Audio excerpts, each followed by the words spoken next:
गुरुर्ब्रह्मा गुरुर्विष्णू गुरुर्देवो महेश्वरा गुरुर् साक्षात् परब्रह्म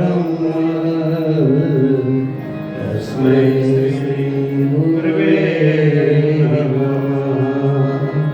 वसुदेवसुतं देवं कंसचाणूरमर्दनं देवकी परमानन्दं कृष्णं वन्दे जगद्गुरुं। सर्वमङ्गलमाङ्गल्ये शिवे सर्वार्थसाधिके शरण्ये त्र्यम्बके गौरी नारायणी नमोस्तुते। शिवचंद्रमौळी बलींद्रनाथा कारुण्य सिंधू भवदुःखहारी तुझवीर शंभो मजकोनतारी। जय जय मैया लक्ष्मी जय गजवदन गणेश जय जय माता शारदे जय जय भारत देश। नमो सद्गुरो तुझ्या ज्ञानदीपा नमो सद्गुरो सच्चिदानंद रूपा नमो सद्गुरो भक्त कल्याण मूर्ती नमो सद्गुरो भास्करा पुंडरीक वरदार विठ्ठल श्री ज्ञानदेव तुकाराम पंढरीनाथ भगवान की जय। माऊली ज्ञानेश्वर महाराज की जय। जगद्गुरु संत तुकाराम महाराज की जय। संत चोखा मेळा महाराज की जय। रामकृष्ण हरी। श्री विठ्ठल मंदिर संस्थान आयोजित श्री संत चरित्र कथा 16 भगवान श्री संताजी महाराज जगनाडे भगवान श्री संत सेना महाराज आणि संत शिरोमणी श्रीमंत श्री चोखा मेळा महाराज यांच्या जीवन चरित्राचा कथाभाग गेली 6 दिवस आपण या ठिकाणी श्रवण करत आहोत। आज आपण या कथेला सामोरं जाताना आज या आजच्या दिवसाचे यजमान आदरणीय मयूर तथा पंडितराव नामदेवजी टकले यांच्या परमपूज्य मातोश्री किंवा बघाच्या नोंदवण्याचे नगरसेविका यांच्या माध्यमातून आजची सेवा या ठिकाणी संपन्न होत आहे। गेले 5 दिवस आपण संत चरित्रांना स्पर्श करत असताना संतांच्या जीवनामध्ये आलेले सर्व कटू प्रसंग आणि त्यातून खऱ्या अर्थानं गूढ तत्वाकडे त्यांची झालेली वाटचाल याचा परामर्श प्रामुख्याने आपण 5 दिवसामध्ये घेतलेला आहे।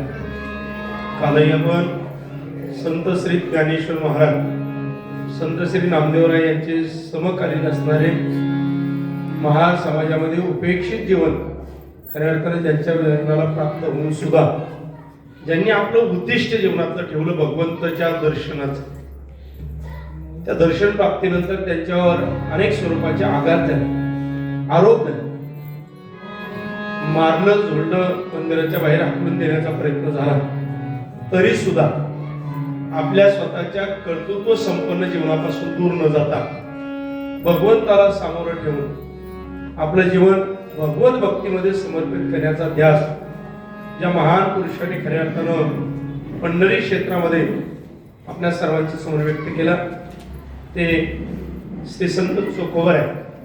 त्यांचं जीवनपट खऱ्या अर्थानं आपण आज या ठिकाणी पाहत आहोत. कारण आपण पाहिलं की बडवेंनी चोखोबरायांना मंदिराच्या बाहेर हाकलून द्यावं, लाथाबुक्क्यांनी मारावं, तरी सुद्धा जीवनाचा ध्यास आहे भगवंता, हे विठोबा तू माझा शिवनदाता आहे. ही भूमिका त्यांनी अंतकरणामध्ये ठेवली. आणि बंका महाराज असतील, आई निर्मळाई असतील, आई सोयराबाई असतील, त्यांचा पुत्र असणारा त्यांचा पुत्र कर्मवेळा असेल, या सर्वांना निर्दिष्ट होऊन दिलं आणि पहाटेच्या समयाला साक्षात पंढरीश परमात्म्याचं दर्शन घ्यायचं आणि इच्छा अंतकरणामध्ये ठेवून मंदिरामध्ये साक्षात भगवंताने संत श्री चोखोबर यांना मिठी मारलेला आपण प्रसंग काल पाहिला. बडव्यांनी पाहिलं भगवंत स्वतःच्या मिठीवर जाऊन उभे राहिले. बडवे सामोरे उभे राहिले. बडव्यांनी चोखोबर यांना आरोप केलाय, अरे आमचा देव तू पाठविला. भगवंत तिथून निघून गेले आणि निघून गेल्यानंतर समस्त बडव्यांची बैठक झाली. समस्त बडवे मंदिरामध्ये चोखोबाऱ्या मंदिराच्या बाहेर उभे, त्यांना तिथून जाऊनही दिलं जात नाही आणि बैठक धरली. त्या बैठकीमध्ये निष्कर्ष असा समोर आला की ज्याला मंदिरात येण्याचा अधिकार नाही, ज्याला मंदिरात मध्ये आल्यानंतर देवाला पाहण्याचा अधिकार नाही, ज्याला देवाला पाहण्याचा फक्त अधिकार नाही तर नाही देवाचं दर्शन घेण्याचा अधिकार नाही, त्या चोखोबाने आज साक्षात भगवंताचा हार चोरला, गळ्यात घातला. एवढ्यावर थांबत नाही तर त्या चोख्याला शिक्षा झाली पाहिजे. निर्णय झाला शिक्षा. हो, ज्ञानेश्वर महाराजांच्या आई वडिलांना शिक्षा ठरली देहांत प्रायश्चित्ताची. ऐका, देहांत प्रायश्चित्त मिळाल्यानंतर देह निमाला आणि त्या प्रायश्चित्ताबद्दल पुढे कोणतीच घटना राहिली नाही. पण चोखोबाऱ्यांना प्रायश्चित्त द्यायचंय. काय द्यावं? असं प्रायश्चित्त द्या की त्या चोख्याची हिंमत नाही झाली पाहिजे आपल्या पांडुरंगाकडे पाहणे. कोण म्हणतंय? बडवे म्हणताय. रक्षण करणारे भक्षक या भूमिकेमध्ये. आणि मग निर्णय झाला, काही नाही, गावातले धावणारे बैल गोळा करा. धावणारे किती? धावणारे शर्यती धावणारे बैल गोळा करा. 4 मुलं पळाली, गावातून 5-6 बैल गोळा करून आणली. अंमलबजावणी लगेच करा. काय करा? चोख्याचे 2 पाय दोरीला बांधा आणि धावणाऱ्या बैलांना ते जोडा.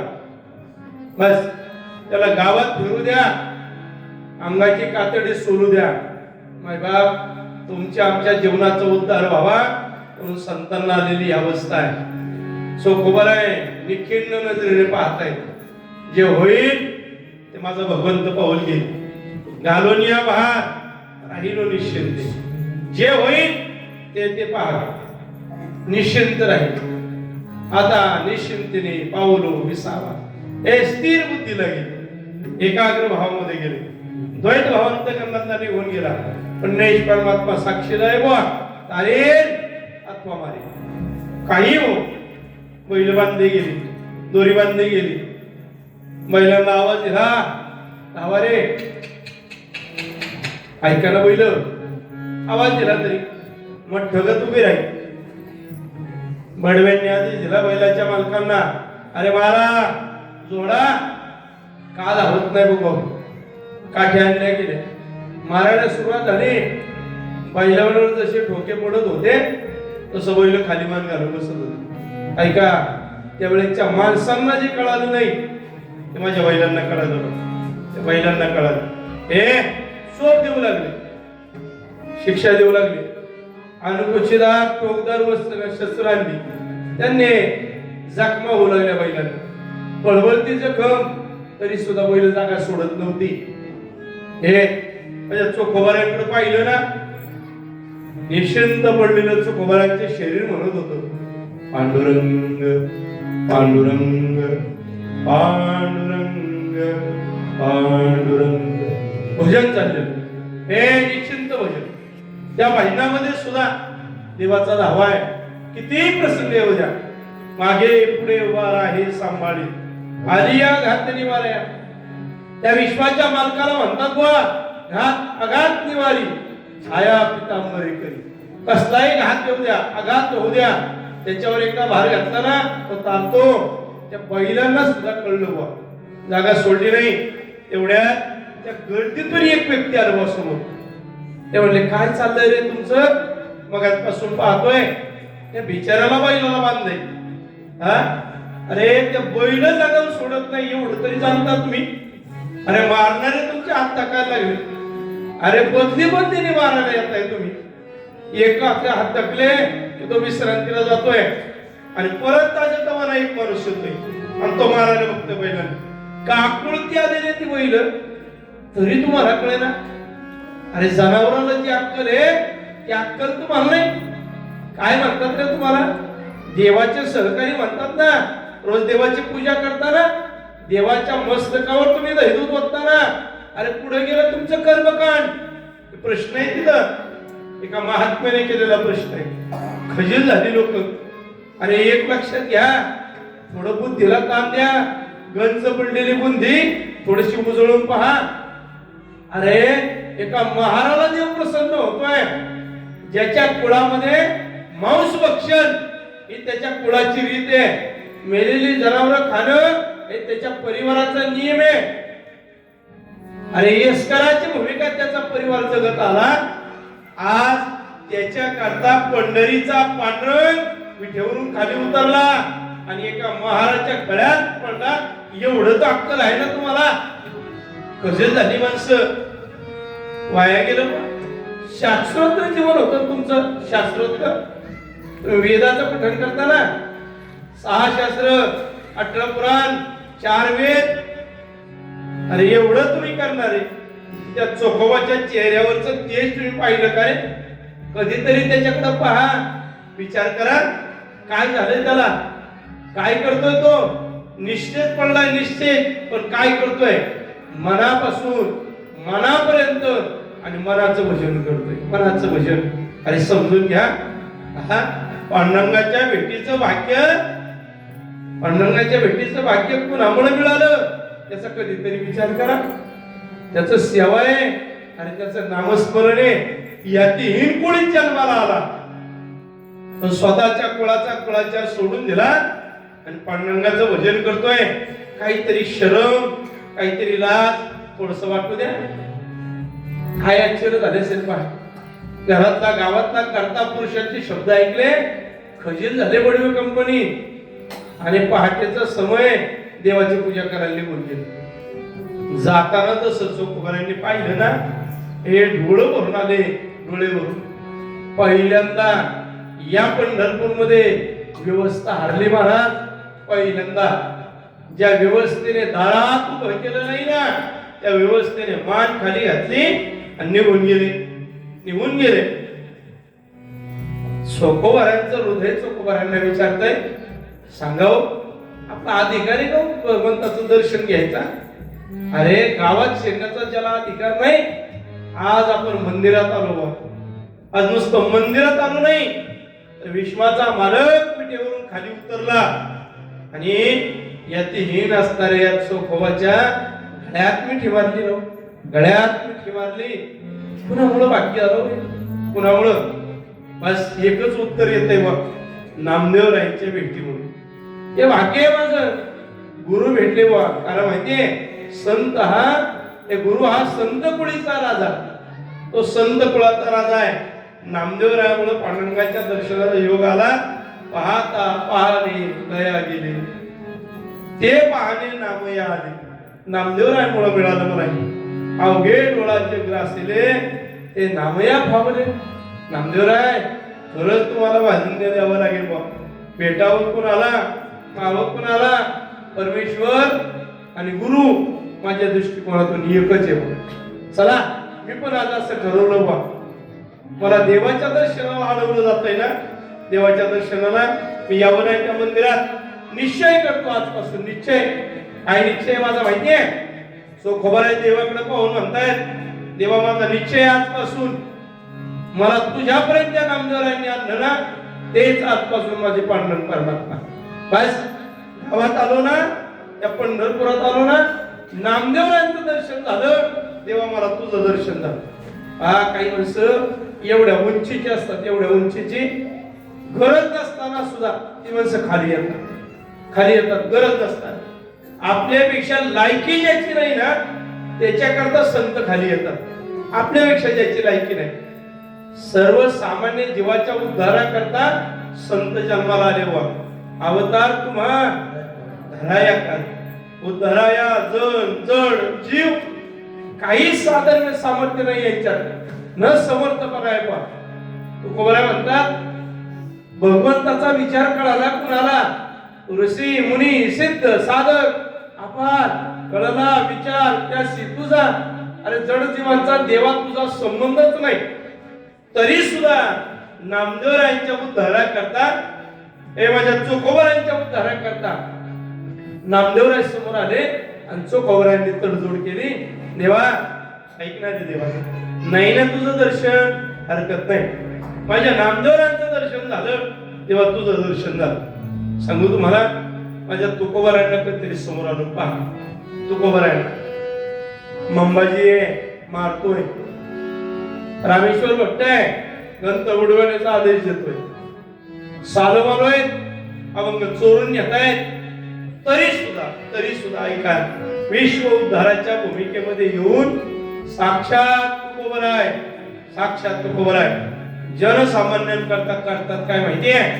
फक्त एवढीच अपेक्षा करतात, बाबांनो मी तुमच्या पाया पडतो. कोण म्हणताय? साक्षात तुकोबराय. कोण तुकोबराय? कलेच्या काला माझी अद्भुत वर्तविले, मानव देह घेऊन सामा गेले, निळा म्हणे सकळ संता शिविले. सकळ संतांच्या जीवनाचा आनंद ज्या जगद्गुरु तुकोबरायांच्या दर्शनाने प्राप्त होतो ना, ते तुकोबराय तुमच्या आमच्या विश्व उद्धारा करतात, सामान्य जीवाच्या पाया पडतात. आम्ही कर्त्या पुरुषाच्या पाया पडायला लाज वाटते बुवा.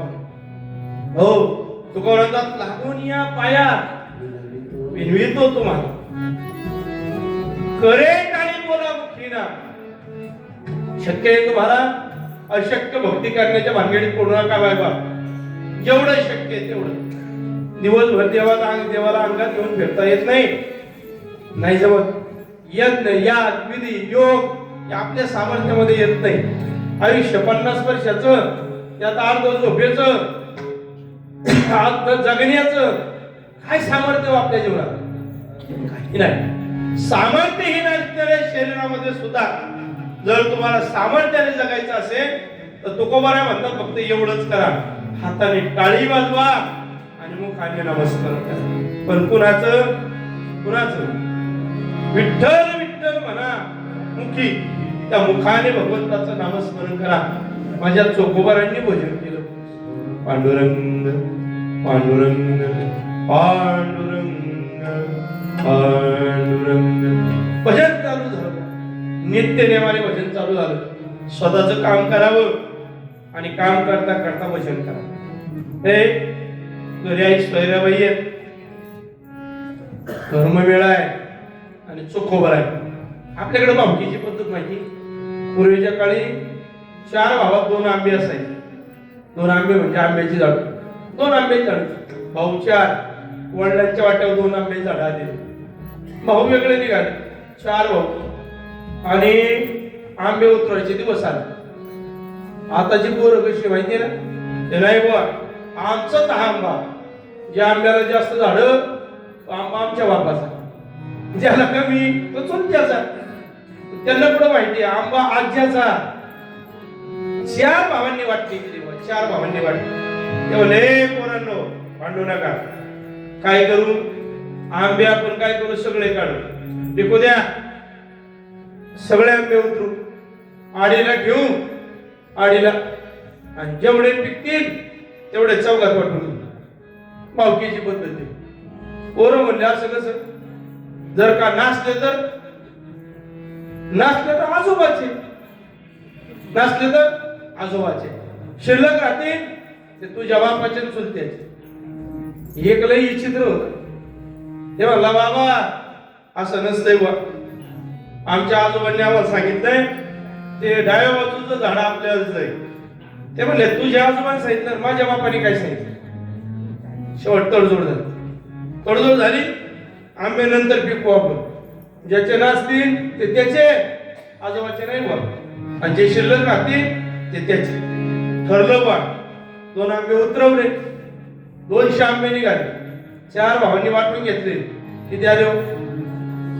बोके काय सांगायचं नाही बरं का, वाटणाराचं काही नव्हतं. सारखे वाटले 50-50 आंबे. ही वाक्याची पद्धत आहे. दुसऱ्या वर्षी एकाच आंब्याला झाड आलेले, एकाच झाडाला आंबे आले. जो पोरगा म्हणत होता ना डाव्या बाजूचा आंबा आमचा, तेच पोरगा म्हणायला लागलं काका सगळे आंबे आपले, सगळे आंबे आपले, वाटणी करू आपण. वाटणी झाली. एका झाडाला 70 आंबे आले. 17.5 वाटायचे. कसे वाटले हो?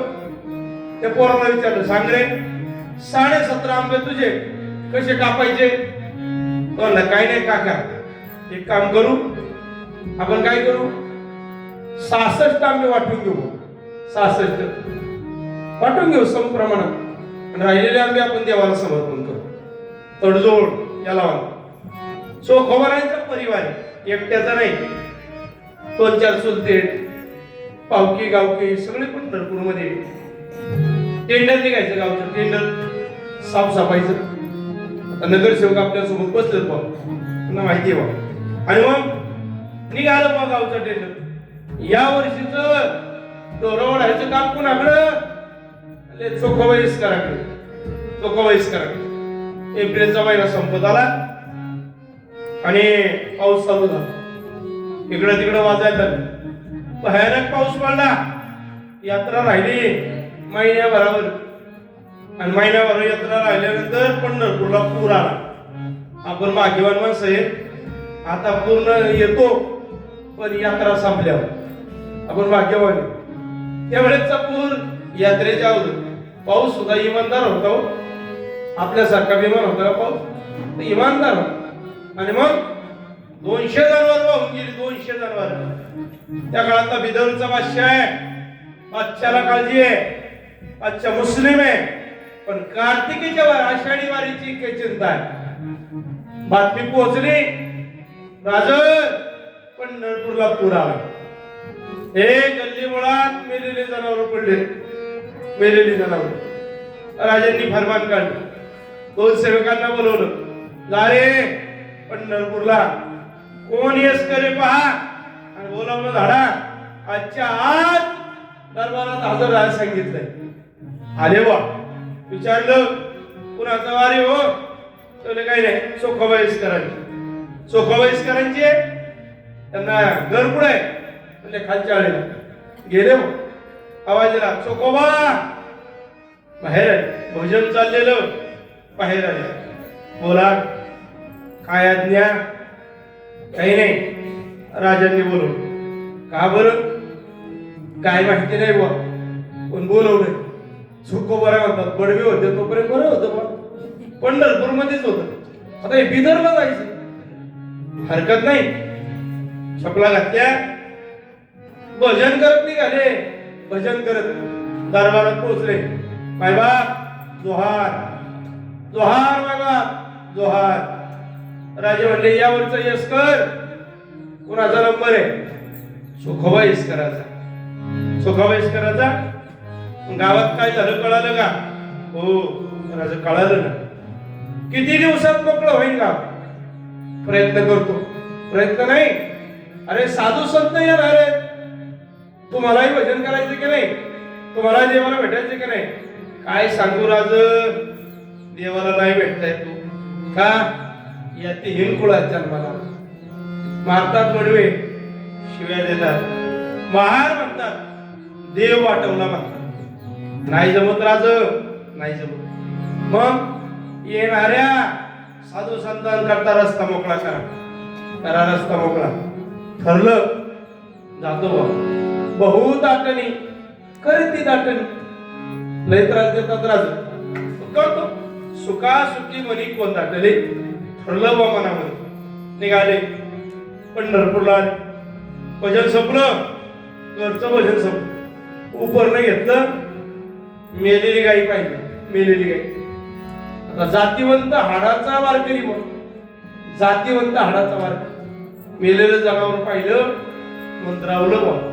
कसं वडावं याला. ओढलं तर त्याच्या देहामध्ये सुद्धा आत्माराम होता. भगवंताने सोडून दिलं म्हणजे ते निश्चित होत नाही. मेलेलं जनावर खाटकाच्या लावलेला बांधायचं नसतं. नियम आहे जीवनाचा. आणि मग दोर उचललं आणि खाद्यावर टाक. काय ताकद आहे चोख राहिलं. जगाचं उष्ट खाल्लंय. काय ताकद. दोर उचललं. गावाच्या बाहेर फेकून दिलं. चालू झालं. तो रवडावी फेकून दिलं. पडावी फेकून दिलं. 7 दिवस चालले. 7 दिवसानंतर 150 जनावर बाहेर टाकले. 150 जनावर. सोयराबाईने विचार केला नवरा 7 दिवस झालं काम करतोय. 7 महिन्याची गरज आहे. काय करावं. पावत नाही दुःख नवऱ्याचं दुःख पावत नाही. काय करावं बरं. काय करावं म्हणून निघाले. 7 महिन्याची गरोदर आणि नवऱ्यासमोर आली. आणि नवऱ्याला विचारते सांगावं मालक कवर कष्ट करणार. खांदे सालपाट निघलो.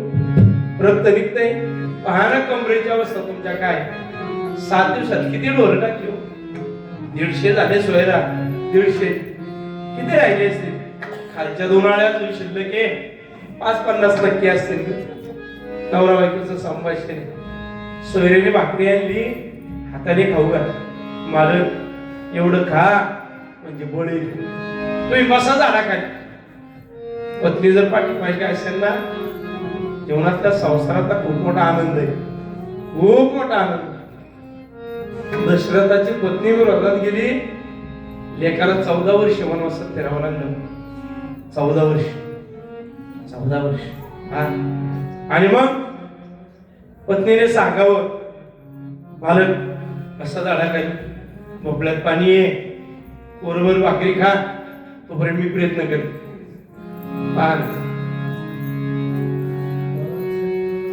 खांद्यावरचा पदर हिरवटाला पोचला. तुमचा एक मित्र होता मला. 5-6 भावंड. काहीच नाही घरी. दिवाळीचा सण आला. आई पाटलाच्या घरची. वडील खूप स्वाभिमानी. भावाच्या दारात दिवाळी साजरी होताना त्याच्या दारात उभं राहायचं नाही. एवढं मुलांवर संस्कार केलेला बा. दिवाळीचा दिवस उजवडावा. दिवाळी पाडव्याच्या दिवशी घरी खायला काही नाही. आई त्या स्वाभिमानात उभी राहिली. पाटलाची लेक. नवऱ्याचा प्रपंच तो माझा प्रपंच. बापाच्या दारात उभी राहिली नाही. हे भाऊ सरकारी अधिकारी. पण भावाला कधी सांगितलं नाही माझ्या घरी दिवाळीच्या दिवशी खायला नाही. ज्वारी नाही ना त्या आईने मुगाचे दाणे करण्यात टाकले. मुगाचं पीठ करून आणलं. मुगाची भाकरी आणि शेंगदाण्याचं बेसन दिवाळीच्या दिवशी त्या आईने खायला घातलं. डोळ्यात अश्रू आले ना ती घरात रडायची बा. पण दारात शेजाऱ्याला कधी कळलं नाही ना यांच्या घरी काय.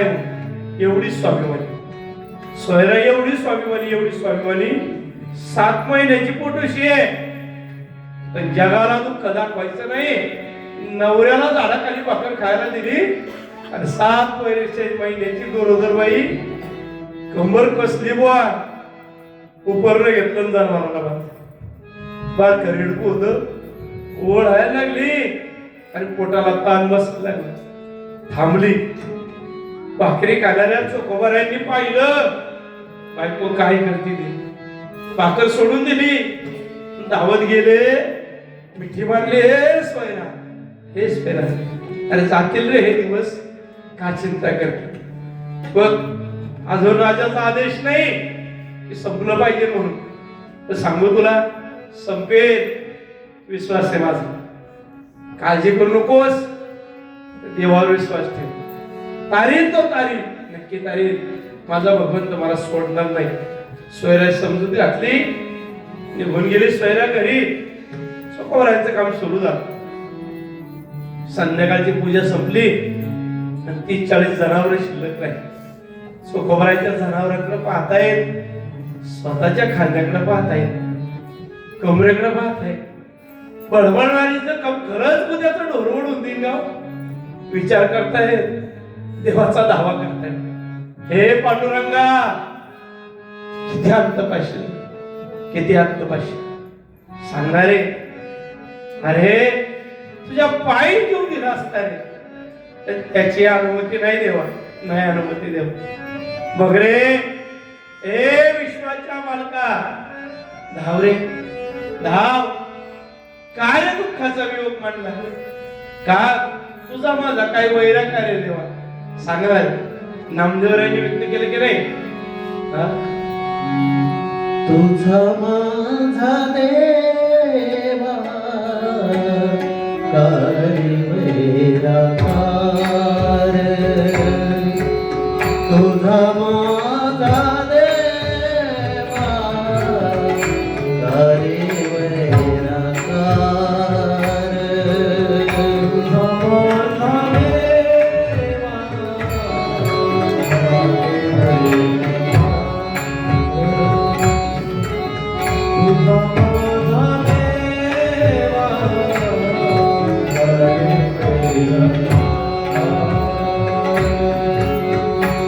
दुःखाची डोंगर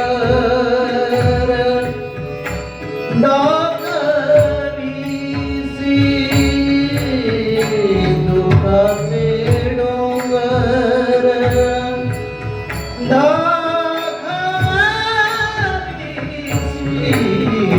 तुझा माझा देवा करे वैराकार, तुझा माझा देवा करे वैराकार, तुझा माझा देवा करे वैराकार.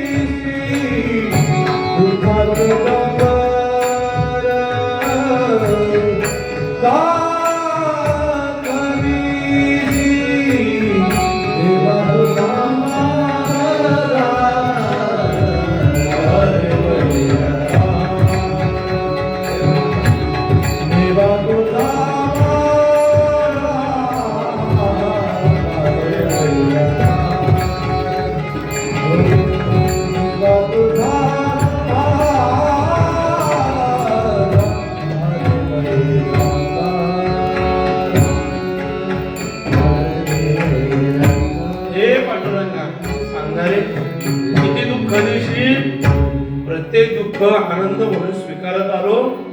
अवघा रंग एक झाला, रंगी रंगला श्रीरंग भगवंता. अरे तुझ्यासारखा झालो आता.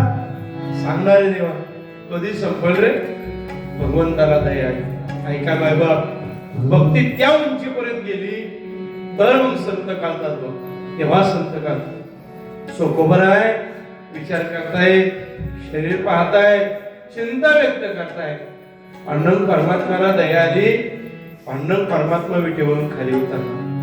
प्रक्षाळ पूजा संपली, देव झोपी गेले, पडवे निघून गेले. देवाने विटेवरून खाली उतरावं, शेला कमरेला बांधावा. ऐका माय बाप, माझ्या चोखोबरायन करता भगवंताने डोराला दोरी बांधावी. ऐका, भगवंताने डोराला दोरी बांधावी आणि ती दोरी स्वतःच्या खांद्याला लावा. स्वतःच्या खांद्याला. राहिलेली जनावर माझा भगवंत उडू लागला. चोख्या मेळ्या संगी डोरे डोर उडू लागला. रात्र संपली, वाढ झाली. भगवंताने डोर उडून टाकली. देवाने चोखाक पाहिलं, शरीराची जखम शांत झाली. दहा शांत झाले. भगवंत उठले, विटेवर उभे राहिले. बडवे आले आणि बडवे आल्यानंतर बडव्यांनी स्नान घालायला सुरुवात केली. गरम पाणी जर त्या उजव्या खांद्यावरून खाली उतरलं ना, देवढं सकला बा, एवढं सकला काढा सकला माहिती. त्या उजव्या खांद्याला त्या दोरीचा मन लागला, दोरीचा मन. बडव्यांनी पाहिलं, देव जाग्यावर उडतोय म्हणून पाहिलं. ते शेला बाजूला काढला आणि पाहिलं तर देवाच्या उजव्या खांद्याला करकसलेला घाव दिसला. बडव्यांच्या लक्षात नक्कीच सोखोबाऱ्यांकरता देव ठेवून खाली उतरला. नक्की उतरलाय खाली. पण ऐका बरं का, आपल्याकडे एक म्हण आहे, दोरी जळते व दोरी जळते, भीड जळत नाही, पीळ जळत नाही. हे किती वाटतं ना क्षमा करावी, तर व्यवस्था ती व्यवस्था करून देत नाही. बडव्यांच्या लक्षात आलं देवाने काय केले. हो, इकडं चोखोबारा जागे झालं. थकलेलं शरीर, क्रश झालेलं शरीर कधी निद्रिस्त झालं कळालं. पण उठले ना, त्यांना वाटलं टाळ घ्यावं, भजन करायला लागावं. एवढं चैतन्य भगवंताच्या दृष्टीने, एवढं चैतन्य तयार झालं. उठले, शेला सावरला, तोंड धुतलं, चला म्हणले खालच्या आळीची जनावर ओढायची नाही. खालच्या खाली गेले, पाहिलं काय आश्चर्य, खायचं. एकाही रस्त्यावर, एकाही गल्लीत एकही नवरं दिसना. हे एवढा आनंद झाला, एवढा आनंद. विश्वाचा मालक वीट वरून खाली आला.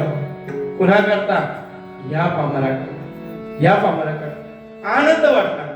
आनंदाच्या डोहात ते डुबू लागले, स्वच्छंदपणे फिरू लागले.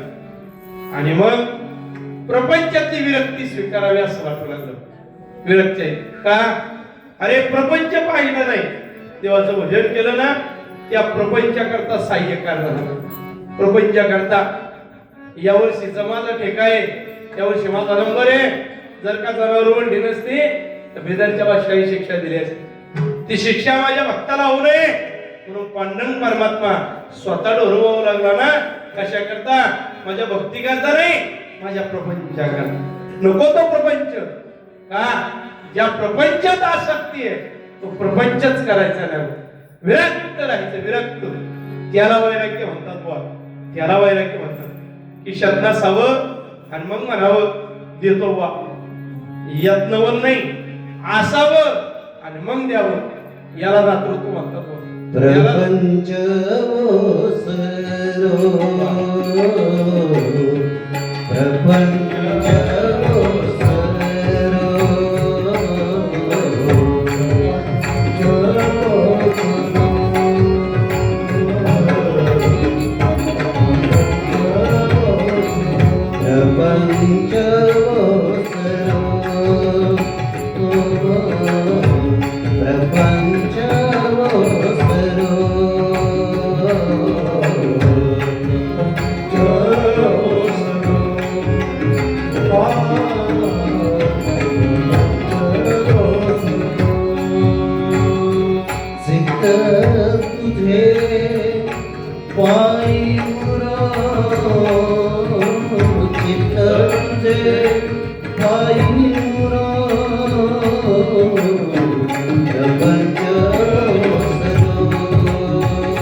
तुझे पायी मुरो तुझे पायी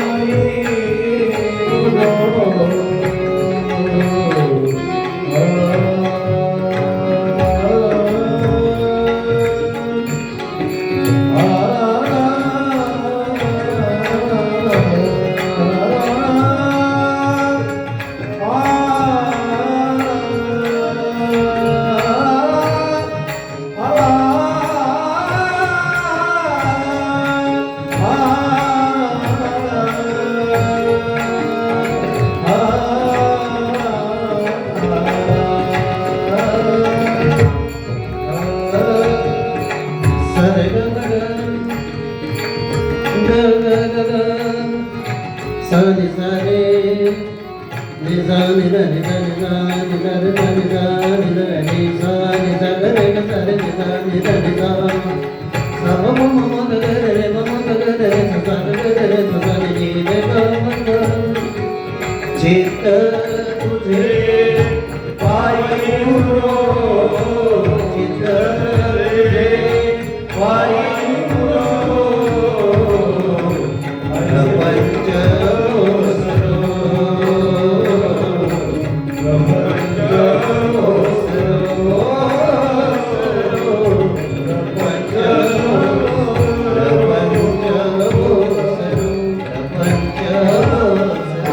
मनाचा निश्चय झाला काही नाही काही नाही या गावात राहण्यात अर्थ नाही बस निघावा त्या गावात राहायचं नाही का राहायचं नाही लोकांनी दृष्टीने पाहिलं तरी मारतात रावळात गेलं तरी छळतात त्यापेक्षा गावात राहायचं नाही निर्णय घेतला हो ज्ञानेश्वर महाराजांनी निर्णय घेतला विसोबा खेचर काय करतात भिक्षा सुद्धा पायदळी तुडवतात ना त्यापेक्षा नको त्या झोपडीमध्ये विराजमान आणि ताटी लावून घेतो उपदेश केला मुक्ताईने ताटी उघडा ज्ञानेश्वरा तेव्हा ऐकलं विश्वोद्धारा करता आणि मग चोखोबारांनी निर्णय घेतला काही नाही गावात राहायचंच नाही सोडून दिलं का बहिणी निर्मळा तिचं गावी बुलढाणा जिल्ह्यात मेहून राजा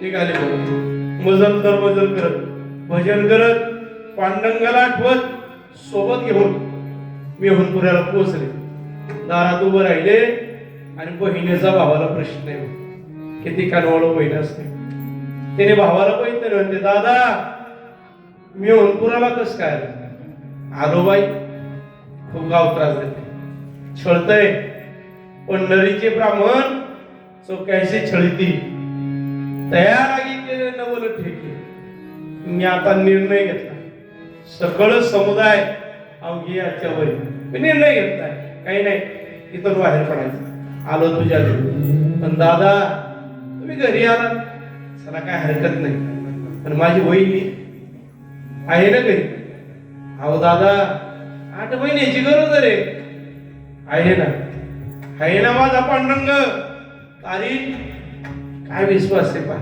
किती श्रद्धा देव आम्हाला सुखात देवा ठेवेल बा दुःखात आठवेल की नाही सांगता येत कर दुःखात आठवला तर सुखात आठवेल की नाही सांगता येत नाही पण दोनही स्थितीमध्ये देवाचं चिंतन आहे दोनही स्थितीमध्ये आणि मग निर्मळा म्हणजे दादा अहो बाळत पण जवळ आलंय आणि जर का तिथं कोणीच नाही तुमची आवश्यकता आहे असं करा हे थोडं धान्य घ्या 4 रुपये घ्या आणि दादा जा पंढरपूरला नाही आता जायचं नाही निर्णय झाला नाही त्या पंढरपूरचं तोंड पाहिजे नाही महिन्याने विचार केला दादा रागात आहे क्रोधात आहे नको तो निर्णय घेईल परत जर गेला तर निर्मळाने सांत्वन केलं राहिले दादा दिवसामागे दिवस निघून गेले मनाची विरक्ती उतरत गेली. हे द्वेष थोडा कमी झाला आणि एक दिवस प्रसंग काढला. 9 महिने 9 दिवसाचे भरले. प्रसूतीच्या कळा लागल्या. सोय राहील दावा करायला लागली. जर का माझा नवरा असताना तर माझ्या नवऱ्याने आई बाई गोळा केले असते, सोयीनीला बोलवा गेले असते, पाया पडले असते. हे आई साहेब पाया पडतो तुमची, माझी बाई तुला तेवढं वाचवा. कोण धावेल माझ्याकरता? माझ्याकरता धावेल कोण? मनात विचार करते. प्रसूतीच्या काळात सुरू झाले. मनात विचार आला, माझे नणद असते, नणद धावले असते बिचारी, काही कमी पडून नसत. हे मला वेदना येत ना तिने झालेले असते. नणंद जीवनात एवढे अधिकारी असते वा दुःखाची भागीदारी असते. हो, काळाच्या ओघात लोक पावत चाललं. ते निर्मळाचा दावा केला. निर्मळेचा, हे निर्मळा, अगं 4 दिवस जर आली असती या भाऊजाला किती बदल झाले असते. दावा ऐकला ना निर्मळेने. पण मी होऊन राजाच्या नाही, माय बाप मी होऊन राजाच्या नाही, पण घरीतल्या. भगवंत विठेवून खाली उतरायला लागले आणि रुक्मिणी माता म्हणतात, देवा पुढं हो, पुढं चाल. भगवंत म्हणताय, रुक्मिणी अगं सोयरेचं बालत्पण करायचंय. सोयराचं तिला प्रसूतीच्या कळा लागल्या. ती दावा करते कुणाचा? निर्मळेचा. अगं निर्मळा मी होऊन राजाला आहे. किती कोस आहे तुला माहिती? येईल का निर्मळा? नाही येणार. अगं आज मलाच निर्मळा व्हावं लागेल. रुक्मिणी माता म्हणते, देवा ऐका, ती निर्मळेचा दावा करते, मला जावं लागेल, तुम्ही थांबा. ऐका ना, हृदय प्राण संजीवन आहे. रुक्मिणी माता विटेहून खाली उतरल्या. गाव ओरडलो. गाव कुसाच्या बाहेर झोपडे घर आहे. त्या घराला दार लावलंय. व्याकुळ झालेली सोयराबाई बिछाण्यावर पडली. बाहेरून आवाज दिला, वहिनी, ओ वहिनी. सोयरा विचार करते, कोण येऊ बाहेर? ते सोयरा म्हणते, कोण येऊ? अहो वहिनी, निर्मळा, निर्मळा. काय चेष्टा करताय? पुढं बुलढाणा तर तुम्ही नाही हो, का गरीबाची चेष्टा करताय? ऐका ना, आवाज दिला विश्वाच्या मालकीने, वहिनी दार उघडा, दार उघडा. कुठले सोयरा? दार उघडलं. दार उघडलं, बाहेर पाहिलं, साक्षात निर्मळा आहे. साक्षात निर्मळा आहे. पाया बोलली, पाया मिठी मारली. निर्मळा घरात आली. सोयऱ्याचं बालत्पण केलं. विश्वाच्या मालकाला चिंता आहे. हो, दार उघडा, वहिनी हाक मारत असेल. तुकोबारायांनी वर्णन केलं त्याच. हो, त्याच्या सोयऱ्याचं बालत्पण झालं आणि निरोप गेला. निरोप घेऊन राजाला 15 दिवसांनी तुकोबाराय मुलगा झाला. आता निर्मळेला वाटलं, दादा दादा, अरे वंशाचे दिवे आलेत. चल दादा, अरे दे सोडून, दे सोडून. ही बहीण तुझ्या पाठीशी. चल, कोण काय म्हणताय आपण पाहू. निघाले मग बहीण भाऊ. दारात आले. जगाच्या मालकाला कळलं आज बहीण दारात येते, आपलं काम संपलं. मग हे सोयरा म्हणते, सोयरा वहिनी चंद्रभागेला जाते, दोन येते, तोपर्यंत तुम्ही आराम करा. तिला काय माहिती काय बादली डोक्यावर घेतली हो दोन्हीची. काय करेल देऊ आपल्याकडे. अजून काय करावं, काय करावं सांगा ना. ज्या दिवशी या देहात आलो ना, त्या देहाला कळलं नाही मी कोण आहे, आणि ज्या दिवशी देह पडणार आहे ना, त्या दिवशी या देहाला कळणार नाही आपण कोण होतो. मधल्या काळात माझ्या जवळचा हा मी कशा करताय, कशा करताय. संत चरित्र आम्हाला हे शिकवतं, मी कोण आहे, मी कोण आहे. याकरता मला चोख उभारायला पाहिजे. डोक्यावर बादली घेतली दुनियाची, निर्मळाच्या पाठीकडे पाहिलं आणि सोयराच्या लक्षात आलं, ए विलक्षण तेज आहे, विलक्षण तेज. काही वेळ निघून गेला. निर्मळा आले, दादा धावत आले, बाहेरून निर्मळा नाव दिला, वहिनी ओ वहिनी. मुलगा झाला.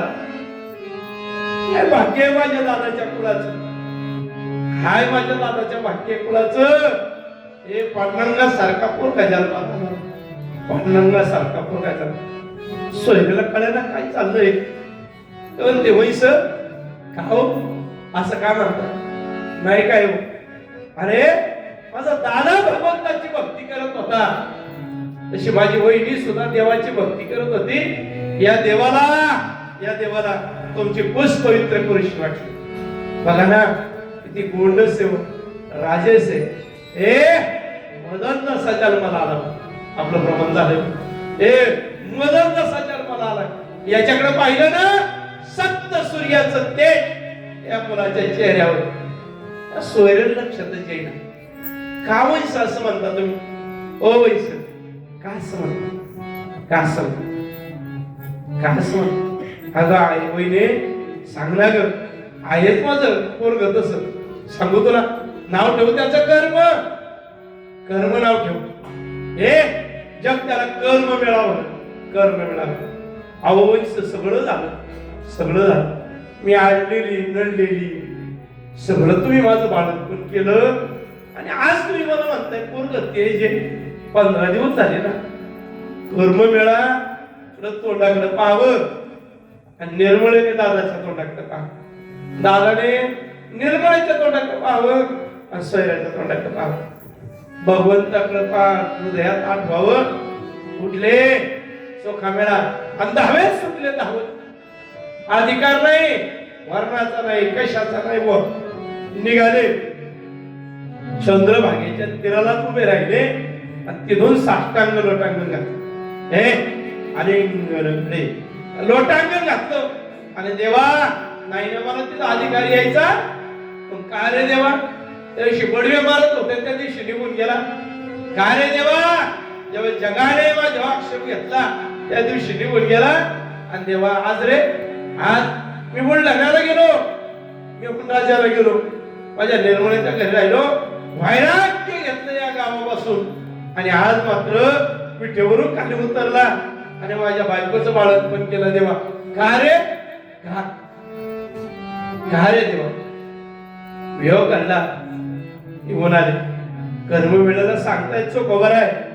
हे ताई भाग्य आहे तुझं, तुझं भाग्य आहे.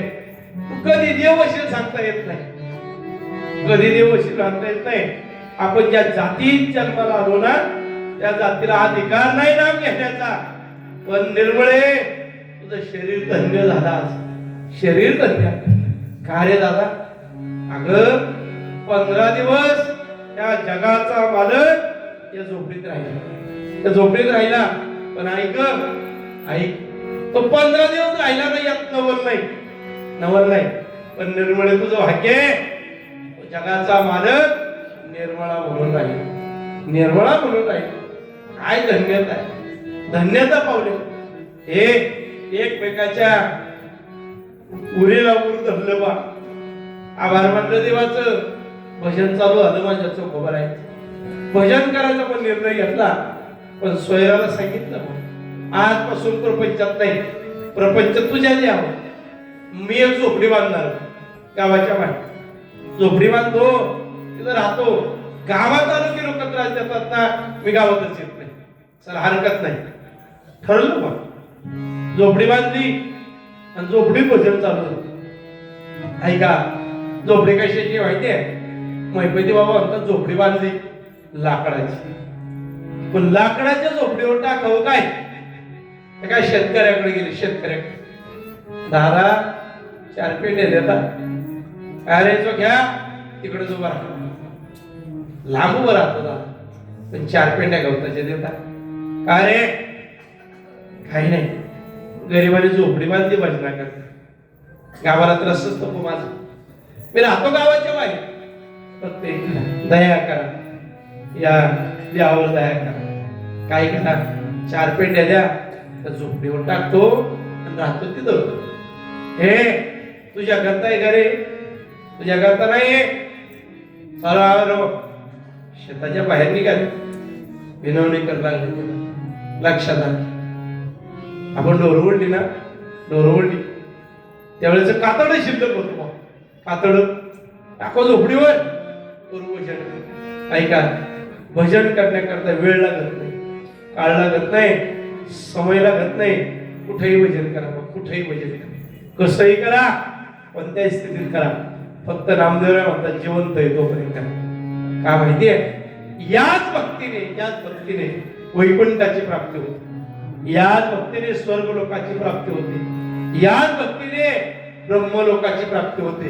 पण ऐका, वैकुंठ लोकाला जरी गेलात ना, तर तिथं भजन नाही माहिती बाप, भजन नाही, ओघाची वैसावे म्हणून तिथं मौन रूपाने बसावं लागतं, भजन नाही, साधना नाही, काहीच नाही.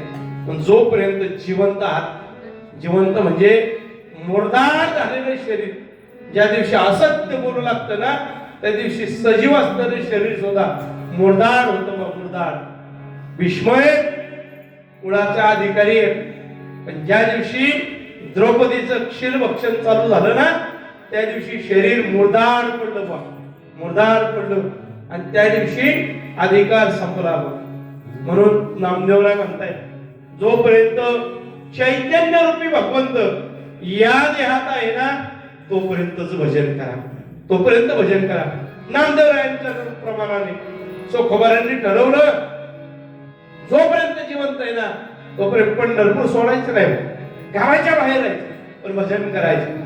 झोपेत राहून हा देह आहे तुमचे अधीन,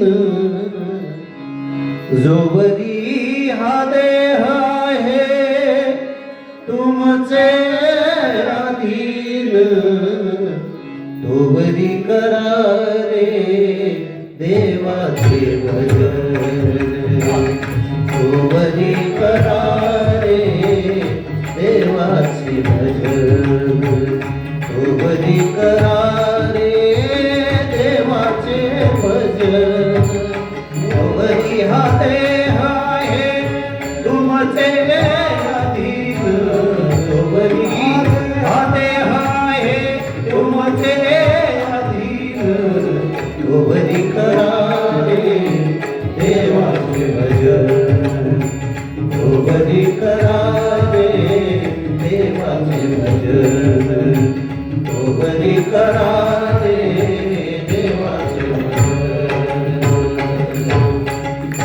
जोपर्यंत अधिकार आहे, जोपर्यंत या देहामध्ये आहे, तोपर्यंत भजन करा. निर्णय घेतला, झोपडीत वास्तव्याला गेला, वर चंद्रमोळी झोपडी, जेवढं कातर होईल तेवढं टाकलं, भजन चालू झालं. ऐका बरं, देहाला जखम झाली, 8 दिवस झाले, त्याची दुर्गंधी येते. इथं वर छतच दुर्गंधीच आहे, पण चित्त मात्र वाचनावर, श्वास नाही, स्पर्श नाही, गंध नाही, रूप नाही, याच्या पलीकडलं जीवन झालं, याच्या पलीकडलं जीवन. आणि मग आचार आणि विचार सत्संगामध्ये गेला, सत्संगातून भगवंताचं दर्शन घडू लागलं, आणि मुखातून यातीही नसताना सुद्धा वेदाच्या रुची मुखातून प्रगट होऊ लागली. गावोगावच्या लोकांना कळलं, अरे चोखोबांचं भजन पाठे सुरू होते. काय गातायत? अभंग गात नाही, वेदाच्या रुची गातायत, वेदाच्या रुची. विद्वान, पंडित, ज्ञान संपन्न सगळी माणसं सकाळी उठायची आणि माझ्या चोखोबारांचा काकडा ऐकायला यायची. काकडा ऐकायला. ईशावास्यविधं सर्व यत्किंचां जगत्या जगत् तेन त्यक्तेन भुञ्जिता मागृध कस्य स्विद्धनम्. त्या वेदाच्या रुची ऐकाव्या, कान तृप्त व्हावं, जाताना समाधानाने बाहेर पडावं. दिवसभर भजन चालायचं. हे भजन करणं स्वर्ग लोकांमध्ये. इंद्रदेवाच्या नगरीमध्ये चर्चा सुरू झाली. अरे चोखोबरांचं भजन आहे. चर्चा करणारं कोण होतं माहितीये? इंद्रदेवांपर्यंत निरोप घेऊन या मृत्यूलोकातून नारद महर्षी गेले. नारद महर्षी महती सांगू लागली, हे मृत्यूलोकामध्ये ज्ञानेश्वर महाराज आहेत, पांडुरंगाचा अवतार, महाविष्णूचा अवतार, सखा माझा ज्ञानेश्वर. हे नामदेवराय आहेत, नामदेवराय प्रल्हादजींचा अवतार, हे अंगदाचा अवतार. त्यांच्या समोर गोरोबा काका आहेत, त्यांच्या समोर गणिका आहे. ते सगळे भजन करतायत. पण नरपूरमध्ये ज्याच्या त्याच्या क्षेत्रामध्ये गोरोबा काका आहेत. हे 2 हात नसताना सुद्धा भजन केलं. जगाच्या मालकाला हात द्यावे लागले. एवढं भजन चाललंय. पुढं मृत्यू लोकामध्ये इंद्रदेवाने डोक्याला हात लावला आणि इंद्रदेव नारद महर्षींना म्हणतायत, काय त्या नामाचं महत्व? तुम्ही तर सांगताय ती लोक भजन करतायत, भजन करताच गेले, भजन नाही करतील तर काय? ऐका नारद महर्षींचं वाक्य आहे.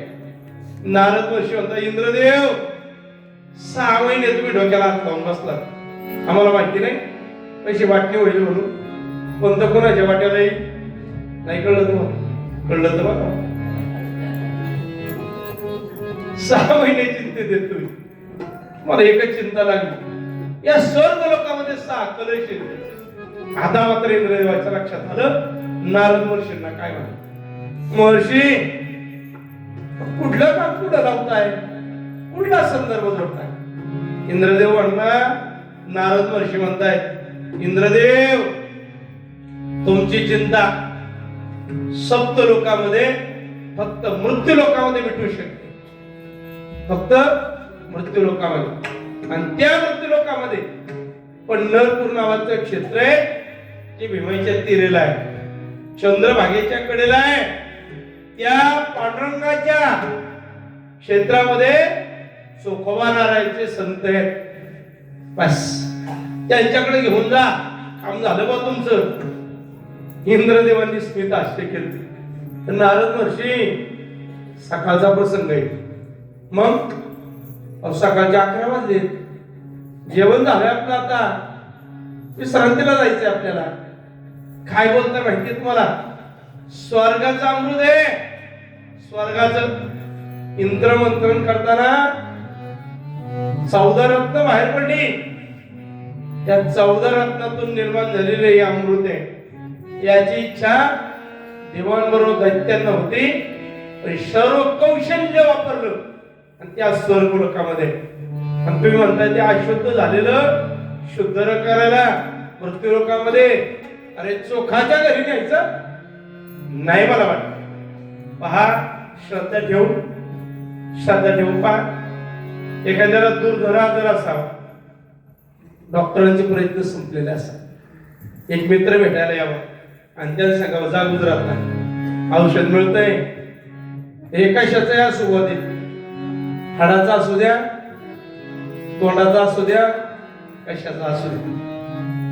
मला खरंच धन्यता द्यावं लागेल विठ्ठल मंदिर संस्थांच्या सगळ्या पदाधिकाऱ्यांचं.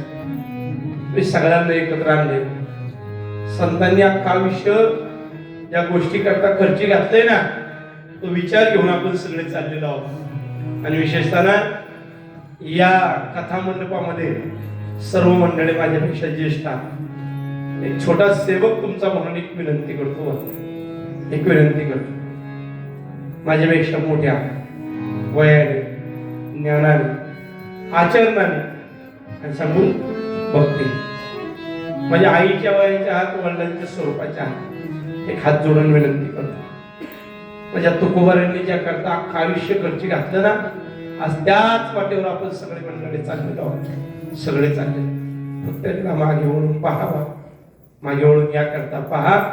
तुकोबाराय जामीन येत आम्हाला. तुकोबाराय मागे झाले ते पाहू नका, पुढे जामीन आहे तुका.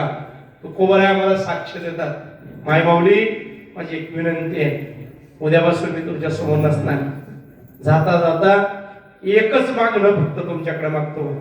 तुमच्या गळ्यात कदाचित बरं का पवित्र तुळशीची माळ नसेल, तुम्ही योग्य मार्गाने चाललेला असाल, माझी विनंती आहे, नाही घातली माळ हरकत नाही बघ, घालाच, पण नाही घातली हरकत नाही बघ.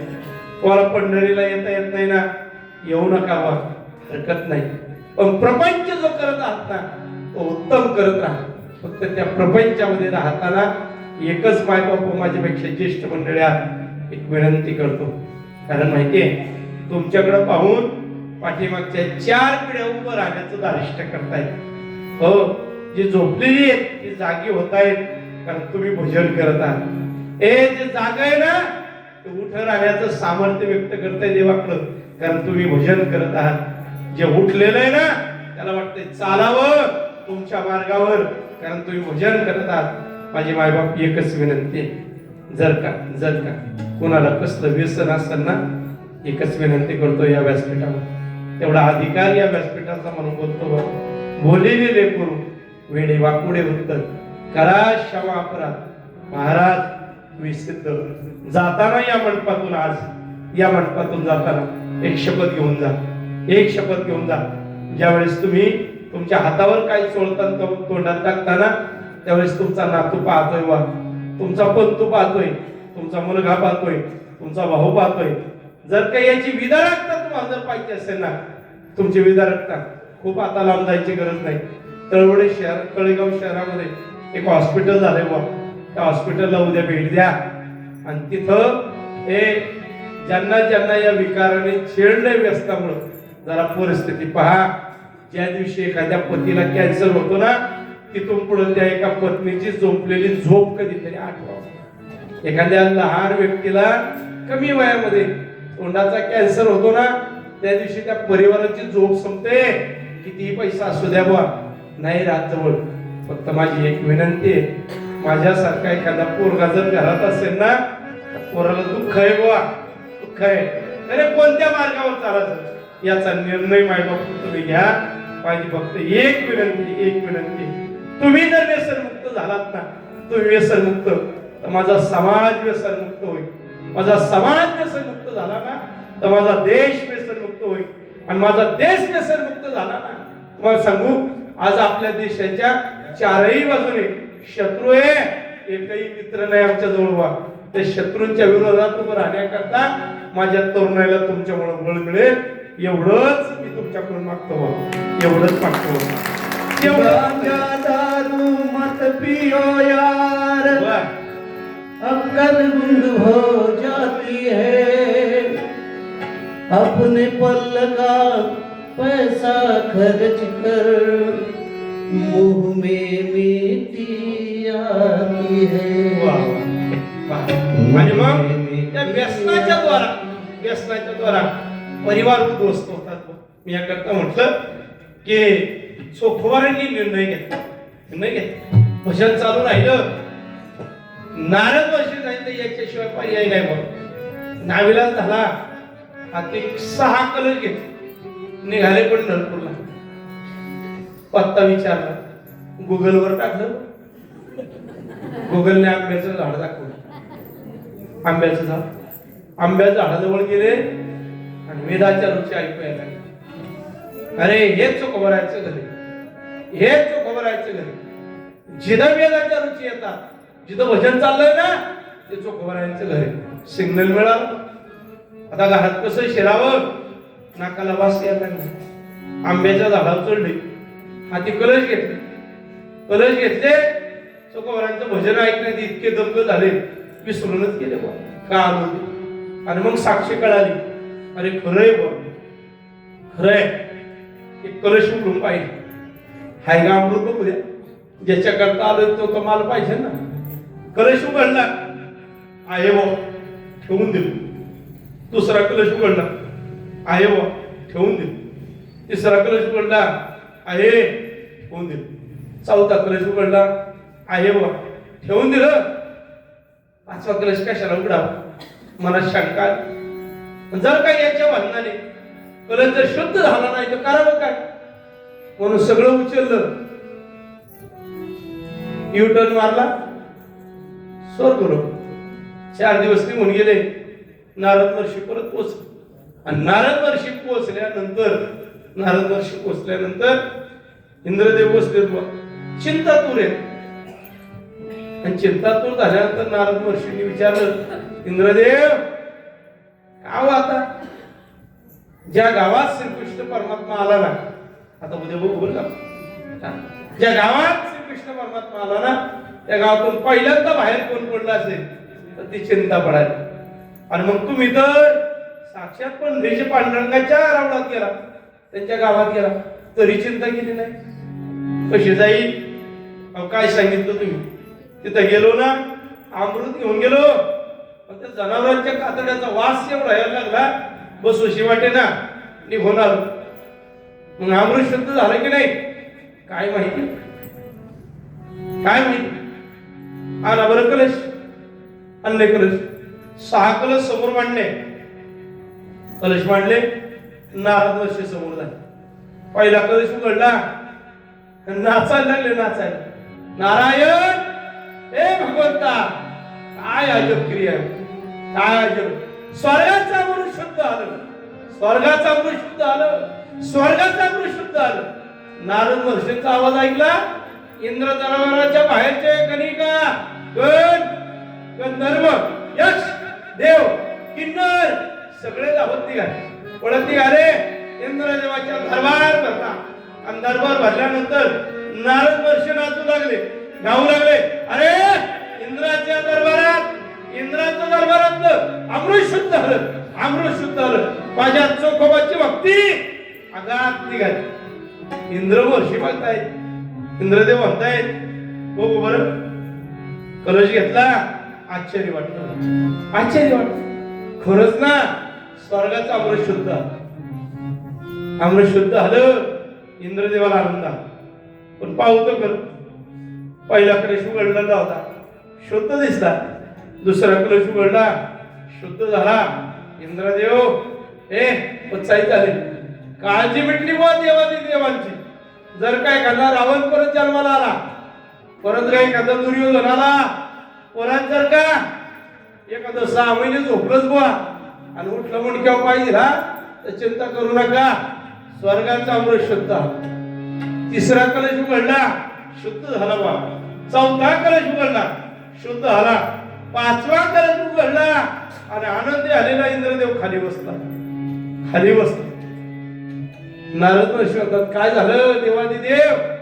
काय काय नाही, क्षमा असेल, चुकी झाली. काय चुकी झाली? सोखा मेळाचा अपमान. का बरं? विश्वास नाही. कशाचा? सोखा मारायचा. का बरं?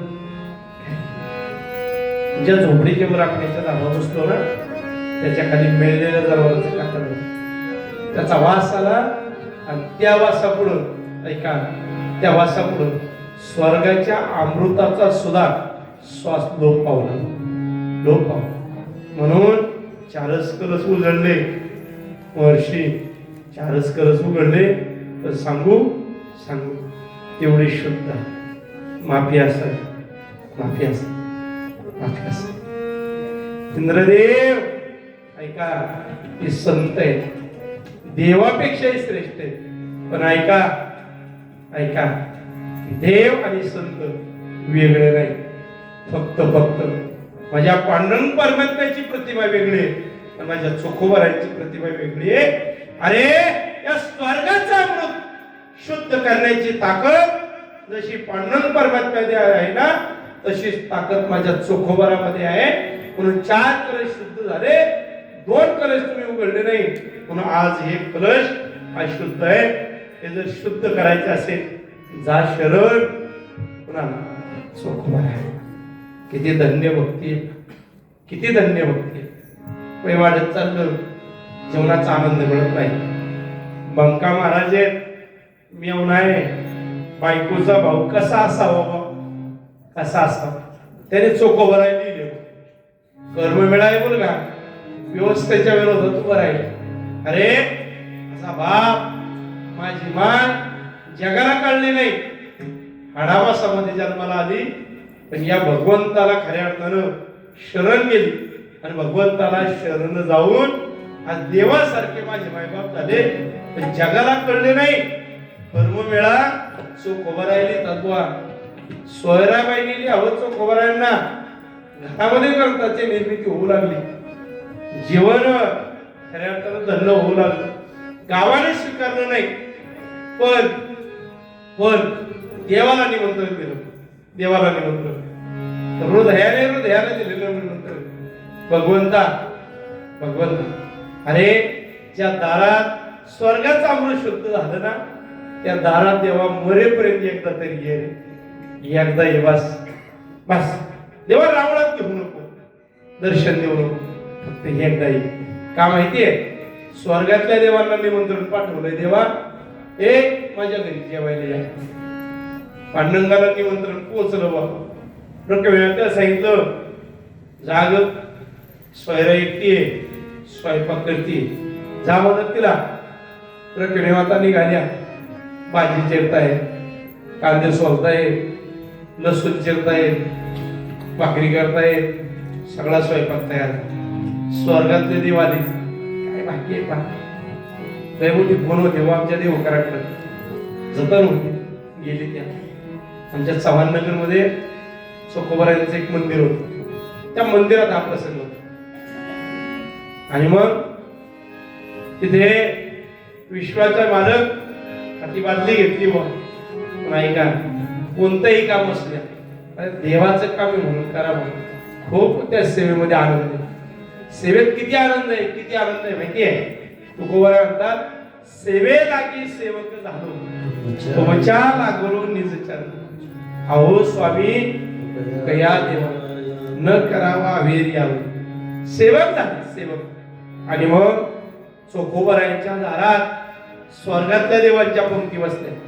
ऐका, तर हाती भाकरी घेऊन, हाती बादली घेऊन, जगाचा मालक ज्याच्या दर्शनाकरता आम्ही आमचं जीवन समर्पित करतो बा, एक वेळ दृष्टीने दिसावा, एक वेळ त्या भगवंताला हृदयात साठवून ठेवावं ही इच्छा करणारे आम्ही तो जगाचा मालक हाती बादली घेऊन माझ्या चोखोबारायांच्या दारात देवांना मिष्टान्न वाढू लागला. यापेक्षा भक्तीचे काय कीर्ती असावी. चोखोबारायांनी सांगावं, भगवंता धन्य झालो देवा, धन्य झालो. ज्या कुळात जन्माला आलो, त्या यादीत जन्माला आलो, त्यामध्ये देवा सर्व भरून पावलो, सर्व भरून पावलो. देवा फक्त आता एकच इच्छा राहील, एकच इच्छा. बघ ना देवा, आम्हा आनंद झाला, आम्हा आनंद झाला,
तत्वाचा भाव उच्च नीच तत्वाचा भाव असताना सुद्धा या जगाचा मालक आज दृष्टीने पाहिला आणि असत्याची सत्याची ग्वाही देण्याकरता स्वर्गाचा अमृत सुद्धा शुद्ध करून गेला.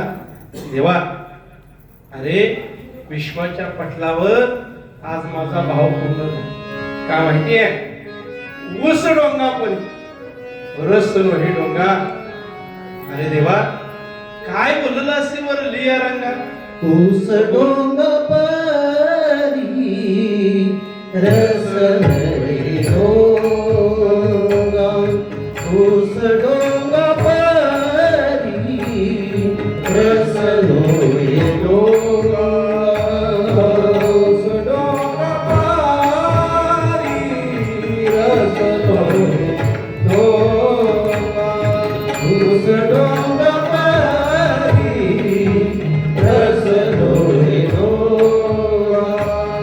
काय भुरला सीवरगिया, काय भुरला सीवरगिया, काय भुरला सीवरगिया रंगा, ऊस डोंग परी रस डोळे डोंगा, ऊस डोंग परी रस डोळे डोंगा, ऊस डोंग परी रस डोळे डोंगा. जर का ऊस वाकडाने गेल बा, ऐका, ऊस वाकडाने गेल तर ऊसाचा रस कधीच वाकडा निघणार नाही. वरपंग पाहू नका, वाकड्या ऊसाला पाहू नका. त्यातला भाव पहा, त्याची मधुरता पहा, त्याची गोडी पहा.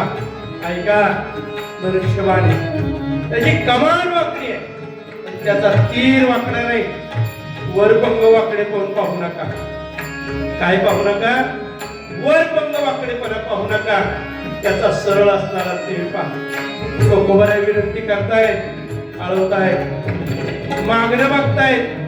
जन हो, ऐका, नदी वाकडी तिकडी आहे, वेडे वाकड्या मारणाने पुढे, पण ऐका, निर्मळ आहे ते जल, निर्मळ आहे, शुद्ध आहे, सात्विक आहे. ते निर्मळ असणारं जल पहा. काय? नदी. हो, नदी डोंगी परी जल डोहे डोंगा,